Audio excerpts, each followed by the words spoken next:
la corruption systémique, les détournements des deniers publics qui ont ponctionné le peu de ressources que nous avions, tout ce qu'on a comme acquis économique au sortir des années 2000, en pratiquement 15 ans, on a tout foutu en l'air.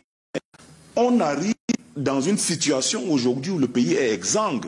Il est financièrement en situation extrêmement compliquée. Le Fonds monétaire international et la Banque mondiale sont revenus avec force pour nous imposer un certain nombre de réformes, parce que mauvais gestionnaires que nous sommes, on a été dans l'incapacité de faire quelque chose, des réformes parfois intéressantes qui ont été faites au sortir des années 2000. La situation est donc celle d'aujourd'hui d'une économie qui est totalement en récession. Les secteurs productifs sont en lambeaux, le secteur économique privé est dans l'incapacité de jouer pleinement le rôle qui est attendu de lui, parce que les politiques macroéconomiques de l'État sont extrêmement nuisibles pour le secteur économique privé. On est dans une situation où on ne peut absolument rien. Vous avez quelqu'un qui détourne 1 milliard de francs aujourd'hui. Il balader dans la rue, à insulter les pauvres, à se moquer des gens, à conduire un certain type de véhicule. Vous voyez comment les chantiers poussent dans les quartiers. Quelqu'un se lève un matin, 2 jours plus tard, il a un immeuble. On ne sait pas comment il a fait pour avoir une telle fortune. Il n'y a pas dans notre réglementation une disposition qui condamne l'enrichissement illicite. Et lorsqu'il y a même des dispositions qui peuvent attaquer corrompus, les corrupteurs, les détourneurs des deniers publics, ceux-ci se pavanent librement dans nos quartiers et narguent le monde. On est donc face à un pouvoir qui n'a pas de solution, qui est dans l'incapacité de décider. Les ministres font ce qu'ils veulent, les directeurs généraux font ce qu'ils veulent, qui veut, ils recrutent, ils ne recrutent pas, ils prennent un décret aujourd'hui, le changent demain. Vous arrivez au ministère de domaine, il y a un monsieur un peu âgé de l'autre côté qui peut vous donner, reconnaître un titre foncier aujourd'hui. À midi, il est énervé, il annule le titre foncier, il vous le reconnaît encore à 20 h. Le lendemain matin, au petit déjeuner, il se rappelle qu'il n'était pas en bonne santé quand il vous a reconnu votre droit. Il annule, le titre foncier est devenu un moyen que tout le monde peut déchirer. Et dans un secteur économique, mon frère, monsieur le maire, qui est un gestionnaire, il sait très bien quelle est l'importance du titre foncier pour l'acteur économique. C'est un capital. Aujourd'hui, le titre foncier ne vaut absolument rien au Cameroun. Le président ne peut absolument rien résoudre. Dans une telle configuration, tous ceux qui disent que le président doit être candidat, en réalité, n'aiment pas le Cameroun. Et la plupart de ceux qui le lui demandent font cette demande uniquement pour leurs propres intérêts, parce qu'ils savent très bien que dans la configuration actuelle, tant que le président de la République est là, c'est eux qui sont protégés. Ils ne disent pas parce qu'ils aiment le président, ils ne sont pas soucieux de son héritage, parce qu'en réalité, la situation dans laquelle nous sommes aujourd'hui, on devrait se demander les fameuses questions que le président avait posées en son temps. Quel Cameroun voulons-nous pour nos enfants?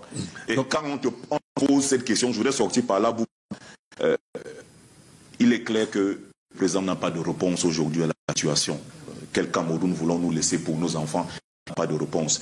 Vous avez des gens qui ne sont pas des élus, qui sont au gouvernement, qui ont fait 9 ans, qui ont fait 20 ans pour certains, qui sont là, qui sont illégitimes, qui ne peuvent même pas gagner une élection dans leur propre village. Il n'y a aucun ministre de ce gouvernement qui peut gagner une élection dans son propre village. Si aujourd'hui on disait que pour être ministre de la République, il faut être un élu local, tous seraient battus aux élections dans leur propre village. Vous avez des gens qui sont totalement illégitimes, qui ont créé des divisions dans des villages, qui ont arraché des centaines d'hectares aux populations pauvres, qui ont aggravé les dissensions dans leur communauté, qui sont le président qu'il faut que le président reste candidat, que le président soit éternellement là. C'est des gens qui n'aiment pas le Cameroun. Alors, vous semblez me dire que la solution pourrait venir d'une armée républicaine, si tout est réuni pour que cette armée-là soit non seulement une armée respectée, une armée qui reste fidèle à ses idéologies.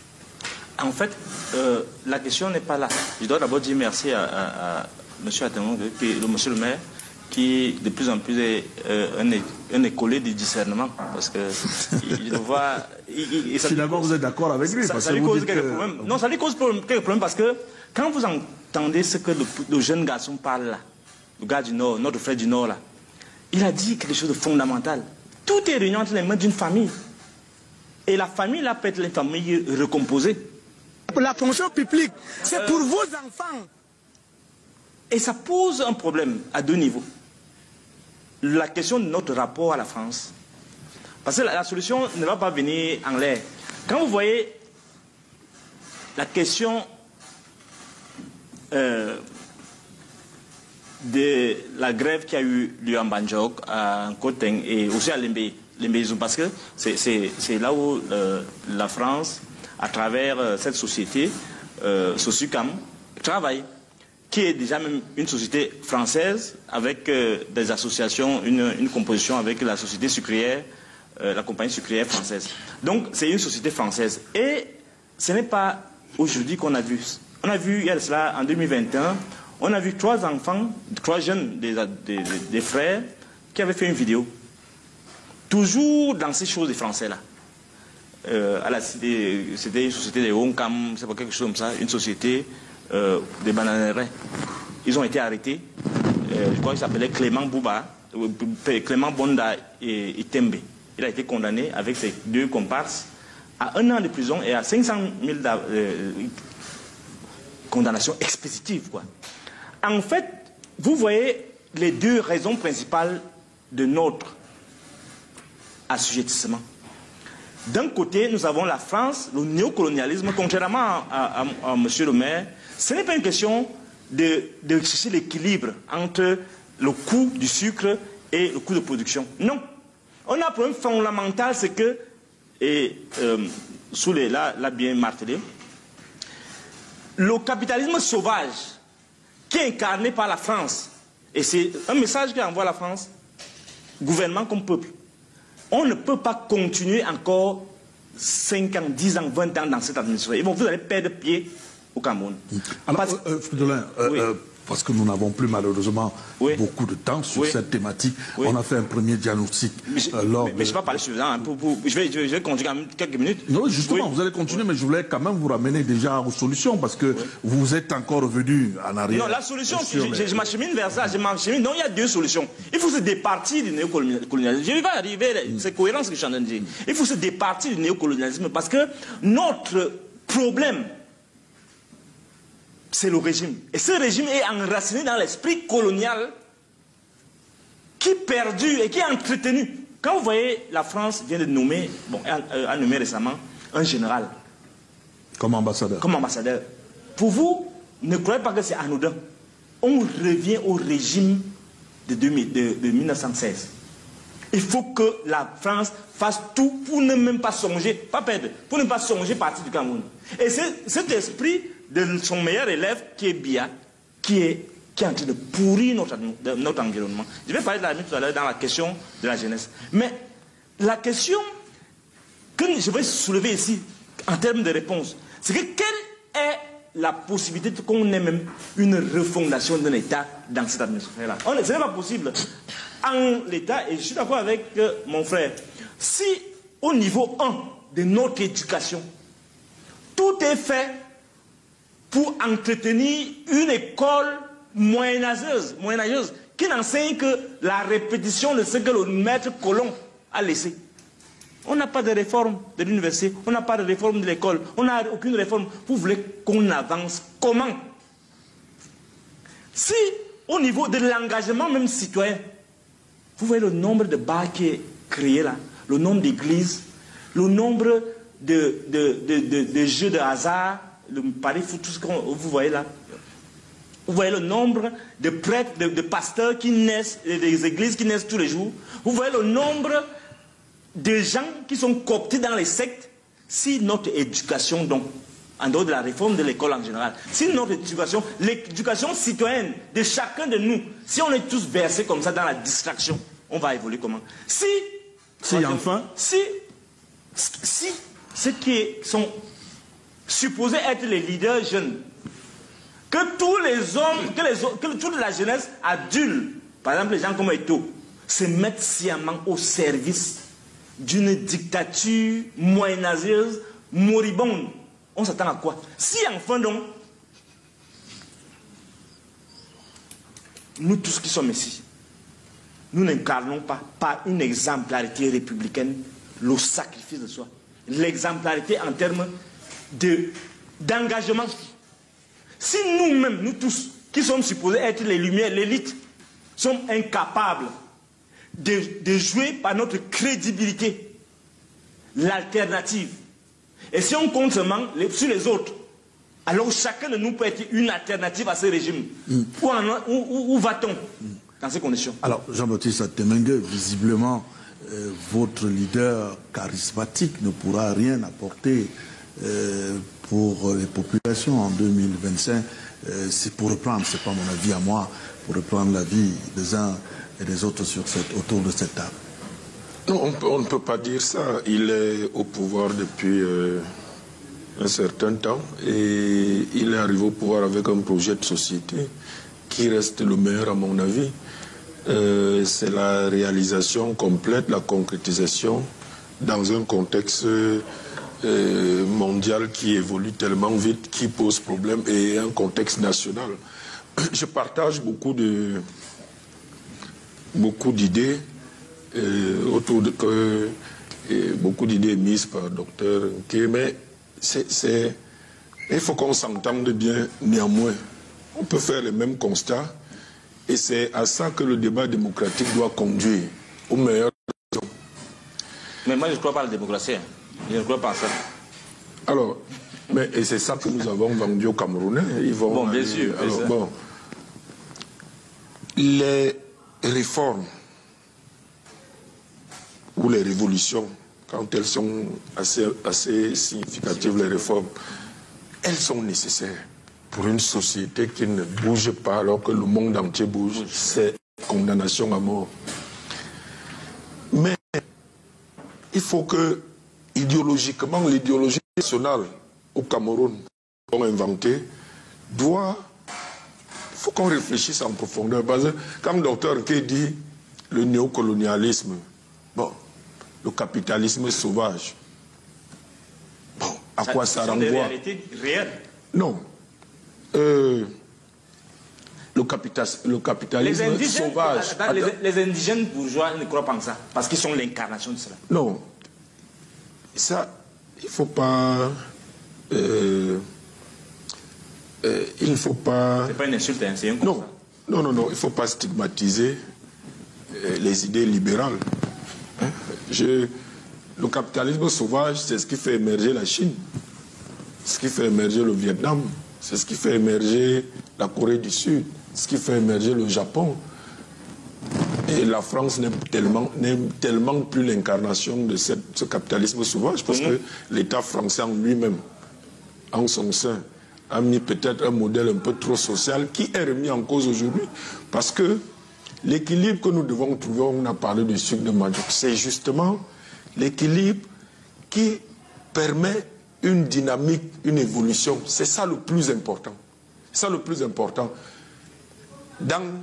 À un instant T, à l'instant T, vous aurez toujours ces constats.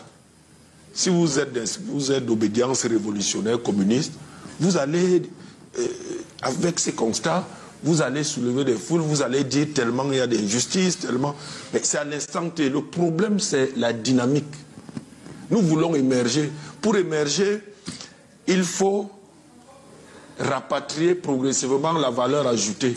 Et pour qu'on ait cette valeur ajoutée dans l'économie mondiale, pour notre économie nationale, il faut des réformes, il faut organiser pour que le système éducatif le permette, pour que la politique fiscale permette au secteur privé, qui est seul capable de produire ses richesses, le fasse. Mais si y a l'évasion fiscale, on fait comment? Avec les sociétés françaises, on fait partie du capitalisme sauvage. Que la réforme de l'État, le capitalisme, il est le capitalisme. Vous allez toujours le qualifier de sauvage, mais il a ses règles. Mais que la réforme, que l'État, qu'on s'entende sur quel État peut accompagner, quel appareil d'État peut accompagner, il est tout à fait évident et on est d'accord dessus. Mais si on est d'accord que l'appareil d'État du Cameroun aujourd'hui mérite un certain nombre de réformes pour que on instaure une dynamique irréversible et durable pour sortir les populations de la pauvreté, entendons-nous sur cet État que nous devons mettre en place. Un État réaliste. Et c'est à nos adversaires politiques d'inventer. Parce que si nous, au RDPC, vous nous dites, vous n'avez pas les bonnes réformes, qu'est-ce que vous proposez comme réforme? Les réformes sont nécessaires. Mais ces réformes ne doivent pas être des réformes des idéalistes, parce que vous êtes deux idéalistes ici sur le plateau, peut-être un peu Dr Macon aussi, mais l'idéalisme est bien. Mais il faut un équilibre entre l'idéalisme et la réalité économique mondiale il faut que les réformes puissent permettre à l'économie camerounaise de produire des richesses. On ne les produit pas avec seulement l'idéalisme. Moi, je veux bien distribuer les salaires de 300 000 à tous les Camerounais, mais je vais prendre ces 300 000 où l'appareil d'État, le partage, la vocation sociale de l'État, l'État redistributeur des richesses. Mais si vous embauchez, actuellement, il faut constater, on le constate, malheureusement, nous sommes probablement en sureffectif de fonctionnaires. Mais comment vous faites pour que ces fonctionnaires soient plus productifs et que nous n'assistions pas... Par rapport à quoi? Sureffectif par rapport à quoi? Ça me surprend. Sureffectif par rapport aux ressources que nous avons. Oui, mais c'est pas les normes. Soit par rapport aux normes. Ah non, mais je veux dire, les ressources de l'État du Cameroun viennent de ses impôts. Et de... Oui, non, c'est parce que vous avez déjà tout volé. C'est ça la raison. Non, ce n'est pas là le problème. Même si on ne volait pas. Ok. Même si on ne volait pas. Mais quand vous avez... On ne peut plus rien faire, même les effectifs même là. Écoutez... Même si c'est 5 personnes, ils ne peuvent plus. L'État fonctionne...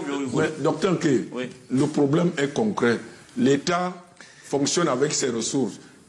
Actuellement, elles sont de 4 000 milliards. Vous avez tué l'État. Les ressources propres, elles sont de 4 000 milliards. Vous avez déjà tué l'État. Qu'est-ce qu'on peut faire avec 4 000 milliards? En 10 secondes. Et comment les répartir entre les investissements et le fonctionnement de l'État? J'estime que, actuellement, avec ces ressources, il faut reformater l'État. Nous avons une réforme de la décentralisation. L'État central ne peut pas rester statique. Il faut réformer. Il faut que le secteur public soit plus productif. Il y a un ensemble de choses. Il faut. Vous allez permettre quand même. Ça fait 42 ans. Jean-Baptiste, soyons d'accord. Ça fait 42 ans. Il faut 42 ans pour faire le il faut. Mais dites aussi ce qu'il faut faire. Ok, merci, cher monsieur. C'est même dans les livres comme ça. Merci. Est-ce que vous lisez même d'abord? Vous ne lisez pas? D'accord, merci. Donc moi tu fais ça, man, lis. D'accord, merci, cher monsieur. Et brime plus de 90% de la population. Ce sont les chiffres qui sont donnés par l'INS. Là, au moment où j'entre dans votre plateau, je relisais une du journal de l'économie, publiée, je pense, jeudi dernier ou vendredi, qui s'interrogeait, ces jeunes, pourquoi les jeunes fuient? La une est disponible, pour ceux qui font la revue de la presse, la une est encore disponible sur Internet, c'était, je pense, jeudi ou vendredi. Pourquoi les jeunes fuient le Cameroun? Au moment où nous entrons dans votre studio Bouba, il faut vous référer aux chiffres de l'Organisation internationale pour les migrations, qui révèle qu'entre 2020 et 2025, le Cameroun a perdu des millions de diplômés. Même si effectivement on peut questionner la qualité de la formation au Cameroun, qui est devenue une formation très en dessous du niveau auquel on pouvait s'attendre, on peut me répondre que le niveau général, même dans de nombreux pays, est en baisse, mais il faut se comparer à ceux qui font bien. Même si on peut questionner le niveau de formation, d'éducation de nos jeunes, il est constant que le Cameroun est en train de perdre une bonne partie de sa ressource et sa force de production. Les destinations principales sont le Canada, sont l'Allemagne, sont la France, sont la Finlande, sont la Suède, des États-Unis et de plus en plus des destinations qui étaient inconnues comme les Philippines, l'Afghanistan, le Pakistan, la Corée du Nord. Si vous avez des Camerounais qui fuient le Cameroun pour la Corée du Nord, vous devez quand même vous inquiéter. La jeunesse, c'est 3 choses. C'est l'éducation, dans laquelle on va insérer l'instruction, le loisir, tout ce que vous voulez. Deuxième des choses, la formation. La troisième des choses, c'est l'insertion. Voilà les 3 préoccupations de la jeunesse. Mais quand on dit éducation, quel est le niveau de l'éducation? La qualité de l'éducation aujourd'hui. Fridolin revenait sur notre école qui est totalement anachronique. Un système de formation désuet, avec des unités d'enseignement qui sont totalement dépassées, qui ne sont pas aujourd'hui à la hauteur de notre ambition de développement, parce qu'en réalité, une offre de formation au niveau scolaire, au niveau secondaire, au niveau universitaire, doit être en conformité avec la vision de développement, parce qu'en réalité, c'est là qu'on puise les ressources qui vont alimenter la machine du développement. Mais on a un système éducatif totalement anachronique avec des modalités de formation totalement dépassées. On a finalement retrouvé cette une, l'économie, grâce à la dextérité de notre réalisateur Thierry Camteau. Qui doit être félicité pour sa proactivité. Et ça, c'est pas moi qui le dis. La même semaine, je pense que ça devait être lundi ou mardi, le jour, a fait la liste de 1250 environ enseignants du secondaire qui ont fui le Cameroun en une année. Voilà la réalité. Et donc, en réalité, on doit rebaptiser le 11 février 2025 journée de l'exil de la jeunesse camerounaise. Journée de l'exil. Journée de l'exil de la jeunesse camerounaise. Ce sont les faits. Ce n'est pas moi qui le dis, Bouba. La presse se fait l'écho. Ce n'est pas une que j'ai proposée. Voilà la situation de notre pays. Une jeunesse qui ne rêve plus. Et tout à l'heure, monsieur le maire Atemengue vous sortez par là. Revenait sur ce drame. Et il le disait avec beaucoup de justesse. Peut-être le plus grave aujourd'hui dans la situation de notre pays, c'est que notre jeunesse ne rêve plus. Et si vous avez une jeunesse qui ne rêve plus et qui a pour seul rêve fuir le pays, vous êtes en réalité une société qui est condamnée. La situation de notre pays est extrêmement grave aujourd'hui. Nous sommes dans une société en totale dispersion, délabrement et décrépitude, où nous n'arrivons plus à convaincre nos jeunes que l'avenir c'est ici. Il faut s'interroger. Alors, une jeunesse qui ne rêve plus et à craindre de soleil. Je voulais dire que quand j'ai écouté M. Akolo parler tout à l'heure, je prenais des notes. Il n'a pas été là à la première partie de l'émission, mais je ne sais pas s'il a vu les clichés, soit d'indiscipline, les clichés de révolte, de tout ce qu'on a montré là. Ce sont les signes visibles. Je dis bien les signes visibles de l'émancipation d'une population au creux lavable, d'une population qui ne respecte plus la puissance publique, donc une population qui est prête aujourd'hui à aller à l'affrontement à visage découvert. Et vous venez de nous confirmer en vous écoutant que le renouveau en général est devenu un moteur à essence, n'est-ce pas, d'une voiture qui ronfle sur place, produit la fumée toxique et ne bouge pas. Vous savez, quand je prends une des choses, vous dites qu'il y a des centres qui sont créés dans les arrondissements. Avant de venir ici, j'en ai visité 4 ou 5, j'ai appelé 3 ou 4. Il n'y a pas de moyens. Les jeunes viennent 1 ou 2 fois. Ils ne trouvent pas de moyens. Il n'y a même pas de commodité d'usage, c'est-à-dire une table, des chaises pour s'asseoir. Tout reste à Yaoundé. Il y a une forte centralisation qui fait que les jeunes s'ennuient et comme ils ne peuvent avoir accès à rien, ils vont dans la dispersion.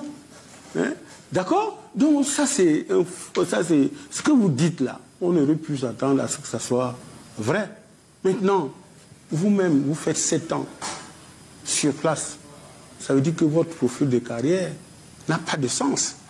C'est-à-dire que ça nous montre effectivement que le renouveau est le moteur qui ronfle sur place. Comment vous pouvez faire 7 ans? Ça vient nous aider à comprendre que... Est-ce qu'il est le seul à faire 7 ans? Il y en a qui font 10 ans, qui font même 15 ans. Pourquoi vous vous plaignez à sa place ici? Je ne me plains pas. Un fonctionnaire va en mission et tant que votre mission n'est pas achevée, c'est votre hiérarchie qui sait comment on vous utilise. Vous voyez bien que lui ne s'en plaint pas. Je ne m'en plains pas du tout. Monsieur Bouba. Non, je corrobore juste seulement à la preuve, puisque de la parole à l'acte, il confirme exactement. Il est poli. Ça ne vous empêche pas. Ça vous empêche pas de poursuivre votre argumentaire. Je vous arrête pas. Vous savez qu'on ne peut pas créer le brutal. Vous n'aimez pas ça. Pas de brutal à l'antenne. Vous parlez et vous donnez la parole. D'accord. Pour dire que ce n'est pas lui particulièrement. Et vous faites bien de me dire qu'il y en a qui font 15, 5 ans, 20 ans. Ça veut simplement dire que le système de gestion de ressources humaines par le président Biya, depuis au moins 3 ou 4 décennies, est rouillé. Parce que, si vous avez remarqué, même quand on change un ministre, un DG, on va chercher dans ceux qui ont été longtemps aux affaires. Comme si le Cameroun était la république de quelques personnes. D'accord? Au détriment de la jeunesse, ce que vous voulez dire. Forcément, j'y viens. Quand on parle, quand M. Akono vous parlez de la jeunesse du président Biya, de quelle jeunesse on parle? C'est qui transporte les chaises et les temps pendant les meetings. Mieux encore, M. Biya est arrivé aux affaires en 1962. Il avait 29 ans. Est-ce que par ces temps que vous pouvez me donner des jeunes entre 25, 30, 35 ans qui connaissent une bonne promotion? Il n'y en a pas. Or, à l'époque, on a connu des personnes comme Kodok, féministe, Dakole Daïsala, qui a dirigé la structure qu'il avait peut-être 23 ans. Et les Pierres qui étaient ministres à 26 ans. Qui est toujours ministre. Donc, vous avez une situation de monopole des vieillards et des vieux qui ont confisqué, n'est-ce pas, la circulation des compétences. Il y a une gestion malsaine de la compétition. Il y a de l'arbitraire dans les arbitrages. Si vous n'êtes pas l'enfant de, vous n'avez droit à rien. Le Cameroun est l'un des rares pays qui n'a pas d'université scientifique et technique. D'accord? Ça va faire comme si ça allait dire. Moi, je connais 3 jeunes, et même 4, qui sont allés dans les lycées techniques. Ils ont le bac F4, le bac G, combien là? Mais quand ils finissent le lycée avec le bac, on les renvoie à l'université Yaoundé 1 pour faire physique, chimie. C'est complètement décalé. Donc, de laquelle jeunesse vous parle? Monsieur Bouba, j'ai parlé de Dakole à son âme, j'ai parlé des Garga, j'ai parlé comment il s'appelle, de Kodok, où on connaissait l'ascension sociale, l'ascension juvénile. Aujourd'hui, l'ascension est bloquée. Les jeunes tournent en rond, on les utilise pour aller porter les chaises, pour aller poser les banderoles, pour aller faire telle chose. Bouba.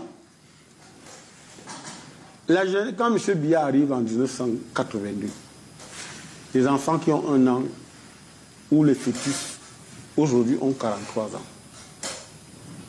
Ceux qui avaient l'âge de 5 ans ont aujourd'hui 48 ans.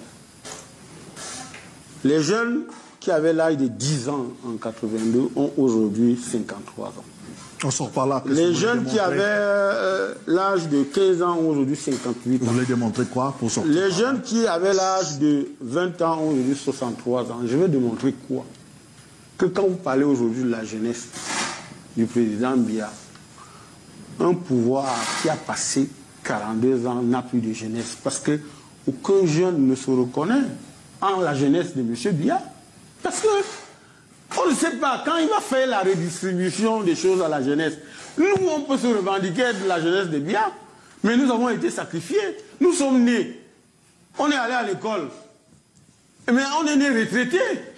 Parce qu'on est allé à la retraite sans émarger quoi que ce soit. Alors qu'entre-temps, il y a des gens qui, depuis l'âge de 23 ans, les gens depuis l'âge de 29 ans, continuent à émarger. J'ai souvent l'habitude de dire que en 1979, quand je faisais le CP, on m'avait dit de donner le nom des ministres de mon choix. J'avais cité Adolphe Moudiki, j'avais cité Yang, Dorothée Ndiema et bien d'autres. Qui sont Yang Filemon? Qui sont encore pris en charge par la fortune publique? Et là, je vais chuter en disant que, M. Mouba, Monsieur le Président Biya, c'est à vous que je parle. Vous avez réussi à laisser croire à tout le Cameroun que les ministres et les DG que vous nommez, il n'y a que eux, c'est leur république. Et parfois même, ils deviennent même, n'est-ce pas, des indisciplinés qui se comportent comme s'ils avaient reçu une républicaine en procuration. Et ils le font, n'est-ce pas, au vu et su de tout le monde, sachant que le grand Dieu, que M. le Président Biya, est complètement lessivé. Alors, il a perdu le contrôle il est impuissant et même absent. Okay, donc Bouba, je continue de dire qu'aujourd'hui... Non, ça va, Souley. Aujourd'hui, vous êtes maintenant l'invité précis de cette thématique. Aujourd'hui, il faut arrêter avec ce management indigeste. Ok, d'accord. Qui fait que les jeunes n'ont plus droit au chapeau.